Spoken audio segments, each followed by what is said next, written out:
and the MVP, and the MVP, and the MVP. That's what you do. Plain and simple. You don't make excuses. You don't leave it up to somebody else to make the decision for you. You don't leave it up to the referees. You don't leave it up to the opposing team. You don't leave it up to somebody else to get the job done. The MVP sets the stage. We've been saying it. I've been saying it all year since September 23rd when this channel launched. Nikola Jokic is that kind of player. Nikola Jokic is an all-time great. Nikola Jokic is the MVP of the league, declared it December 29, 2020. And every step of the way, with all the haters, the worst MVP in the last 35 years says Nick Wright. Shaquille O'Neal says Joel Embiid is the best big in the league. When he lists his top 5 players in the league right now, Jokic ain't even on the list. Not even making the list. Folks just try to tell us in Denver that the dude we rooting for, the dude wearing 15 in this iteration of the Denver Nuggets ain't the truth. Well, you tell me. The dude averaging 36 points per game in the playoffs through 3 games, putting up 10 rebounds and 5 assists, winning in Portland without Jamal Murray, without Will Barton, without PJ Dozier. He's missing 2 starters, an all-star caliber player, and a backup wing defender. And yet, still, the Denver Nuggets pull out the absolute stunning victory in Game 3 in Portland against the Trailblazers.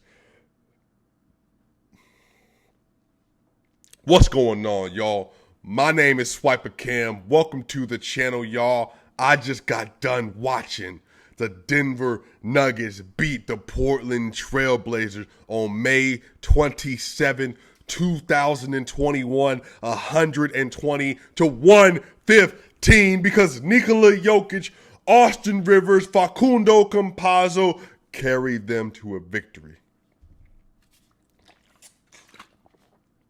Carried them to a victory. Let's set the stage. The MVP tonight had 36 points in only 35 minutes, 11 rebounds, 5 assists.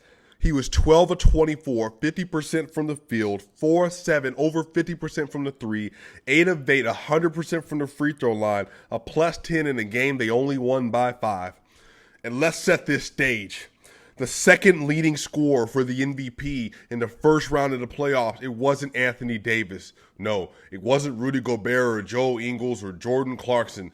No, it wasn't Jimmy Butler and Victor Oladipo or, Tyler Hero, Duncan Robinson. It wasn't Bam Adebayo. It wasn't none of them. It wasn't Devin Booker as a 2-man. It wasn't none of them. It wasn't Paul George to his Kawhi Leonard. It wasn't none of them. It wasn't Ben Simmons to Joel Embiid or Tobias Harris to Joel Embiid. It wasn't none of them.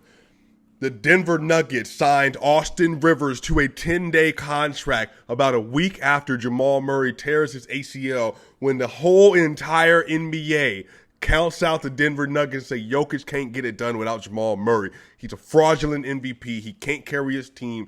And little did they know the dude went 13-5 up until the last game of the year without Jamal Murray. Not only that, everybody's saying, you know what, even again, I love Matt Moore. I love the Action Network. I love the podcast with Locked On Denver. But, he's saying, man, Portland going to win this game. Denver ain't got enough shooters. But here is the thing. I have been saying it on this channel. I have tried to be as unbiased as possible, but I've told you how I feel about Jokic. You know how I feel about Jokic.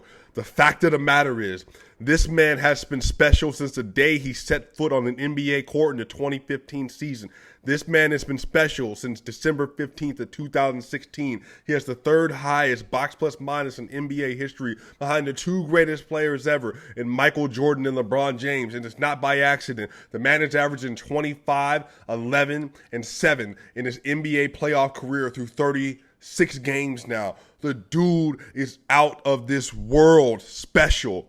So you telling me that I got the MVP one of the greatest players of his generation, and he's just getting started.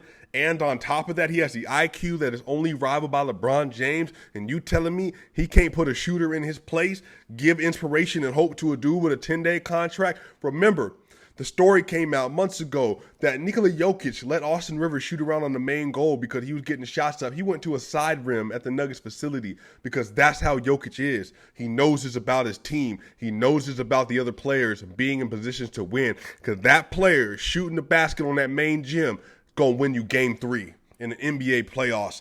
Welcome to Denver, Austin Rivers. Welcome to Denver, Austin Rivers tonight. 21 points, 4 rebounds, 2 assists, 7 of 14 from the field, 5 of 10 from the three-point line, 2 of 2 from the free throw line, 1 block, and guess what? He was a +5 in a game they won by 5. Instrumental difference today. Austin Rivers hit 4 3-pointers in the fourth quarter. He was 1 of 6 going into the quarter. 4 3-pointers in the fourth quarter. Austin Rivers. What's up? Hey, double Jokic at your own peril. You see, this is the whole thing. Terry Stotts been telling us they not going to double Jokic. Let him eat. Well, guess what? Jokic's giving you on 70% shooting, basically 36 points per game now with 11 and 5 to follow up the next 2 games. So don't double him. He's eating you alive and you down 2-1. So here's the thing. Jokic is like that. Austin Rivers stepping up because he knows the best player in the league has his back. Jamal Murray goes down. I told you on this channel, we need Austin Rivers because he gives you a grit. He gives you a flair. He gives you a scoring capability. He gives you a flamethrower when you might need one. And guess what? Tonight, they needed one. They probably still could have won this game, but he made it a whole lot easier.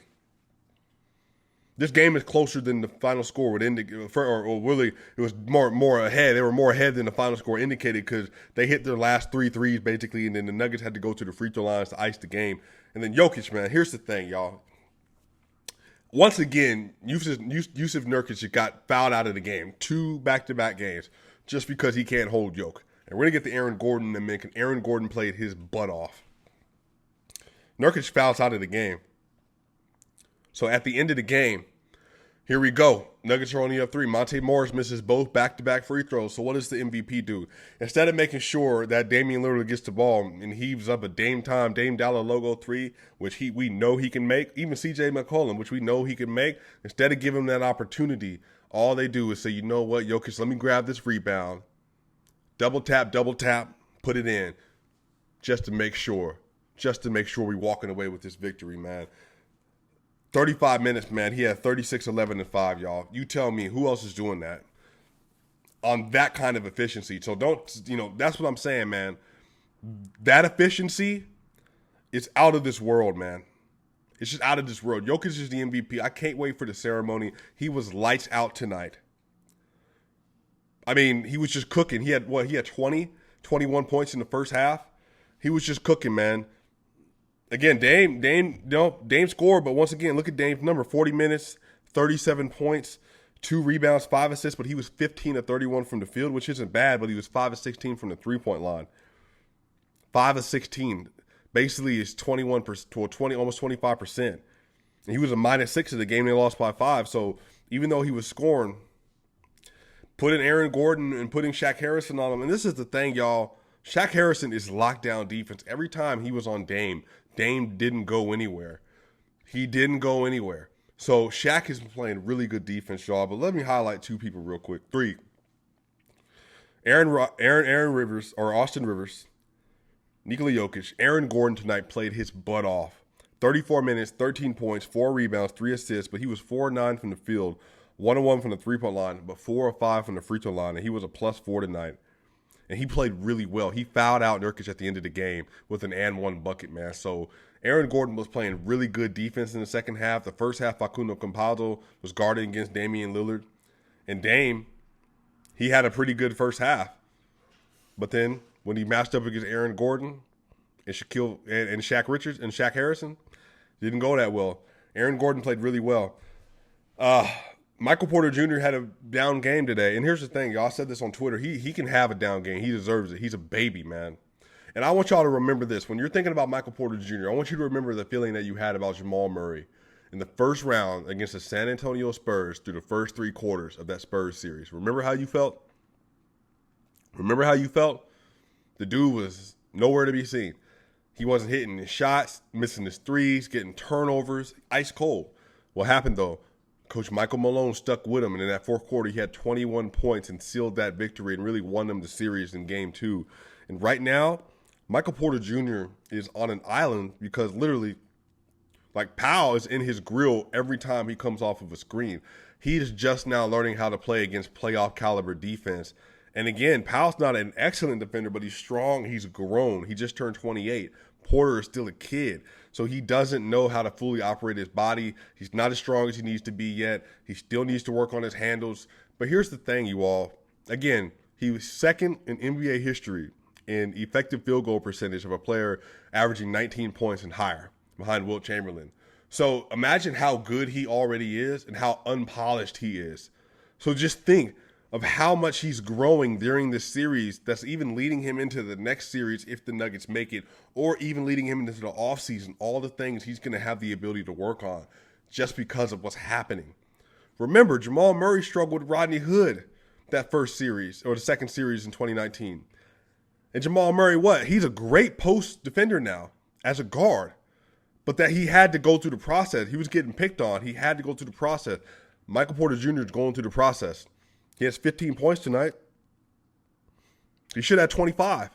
He only shot the ball 11 times because he couldn't get the ball off.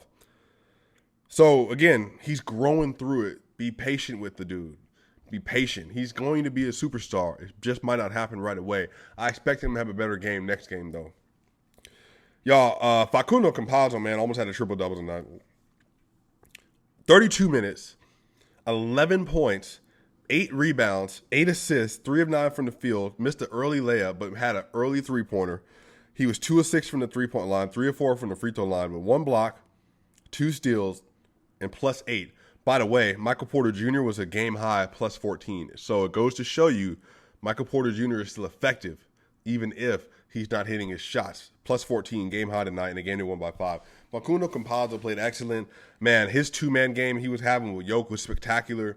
He was cutting to the basket. He could have been a little bit better on finishing. But, I mean, Facu, especially in that first half, was clutch, man. He had some clutch steals, good ball handling, man. I mean, dude, Facu Campazzo has just been such a revelation. So, again, I know he is just Jekyll and Hyde sometimes because, again, he can get taken advantage of defensively. But, I mean, where would the Nuggets be without Facu right now? I mean, Monte Morris would be starting, but Monte makes that second unit go. So, I'm just so glad that we have him because, again, 11 points, 8 rebounds, and 8 assists from a dude that wasn't even in the NBA last year. It wasn't starting up until Jamal Murray got hurt. So that's just excellent from Facu Campazzo. Monte Morris tonight, 25 minutes, 8 points, 5 rebounds, 5 assists, 2 of 6 from the field, 1 of 2 from the three-point line, 3 of 5 from the free throw line. Missed his last 2, and it was a -8 in the game they won by 5. So everyone on the bench was a minus tonight, just so you know. JaMychal Green had 17 minutes, 8 points, had some key clutch rebounds. 8 points, 5 rebounds, 3 of 5 from the field, 2 of 3 from the three-point line, and he was a -2, but he put in some really important minutes. Paul Millsap, 12 minutes, 5 rebounds, 2 assists, 2 of 4 from the field, 1 of 2 from the three-point line, and a -2. Marcus Howard, 3 points, 1 rebound, 1 of 1 from the three-point line, 1 of 2 from the three-point line. He was a -1. And then Shaq Harrison with a 0 across the board, but he had 2 blocks. He had 2 blocks and he was a -3, and his defense was clutch. Like every time he comes in the game, I'm paying attention especially to how he's guarding Damian Lillard off screens, on ball, and every single time. He blocked CJ McCollum's shot. I want to say he blocked Damian Lillard's shot. He definitely blocked CJ's three-pointer because he's just so long. So he's just excellent, man. Just excellent defender. Y'all, I love this game tonight. I had a feeling they were going to win. I said it on the last episode. I'm going to say it again. They have the ability to win not just this game, but also next game. They can also win game 4. Now, Portland's going to come out swinging because they have to, but here's the thing. Even when Portland comes out swinging, what are they going to do about Jokic?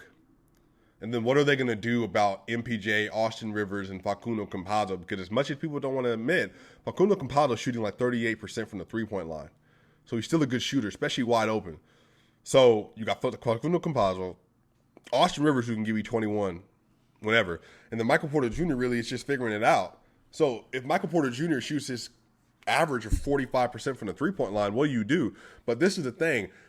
Denver has the ability to play defense. Portland does not. Portland has no defender that you have to worry about. Powell is just literally trailing on everything MPJ is doing. But other than that, they don't have a defender to concern you, especially on their bench. So what are you going to do about Jokic, who's averaging, once again, 36, basically 9 and 4, but shooting 65% from the field? What do you do about that? Dude is shooting 48% from the three-point line now. He's shooting 90+% from the free throw line. So what do you do? Where do you go? How do you stop that? So Portland they're going to have to come up with some solutions. CJ McCollum and Dame played well today. CJ had 22, 9, and 3. But again, they did not shoot well. Robert Covington, Powell, 8 of 14, 2 of 6. Nurkic was 13 points, 13 rebounds, 6 assists, 5 of 10. He was a +9 when he played, but once again, y'all, let's not be fooled. Nurkic was a +9 when he played against the bench, not when he played against the starters. The Denver Nuggets were up 39-30 in the first quarter. They were up 64-59 at the end of the second quarter, and then they were up 84-79 in the third quarter. And every time he was in the game versus Jokic was cooking him. And he was getting rebounds and second chance points mostly against the second unit, Paul Millsap and JaMychal Green. So even then, he's important, but his numbers are also mostly going against the backups, whereas Jokic is killing everybody across the board. Everyone is getting equal fair treatment from the MVP. Anyway, y'all, that's going to do it for this episode. What a game. Our next game looks like 4 p.m. on TNT if you're on the East Coast, and then 2 o'clock if you're in Denver. That doesn't make any sense. So that's Saturday. It's a Saturday game. Yeah, so Saturday, the Nuggets play on Saturday. One more game in Portland, y'all. Let's see what happens, y'all. This is SwipaCam, MVP. See y'all soon.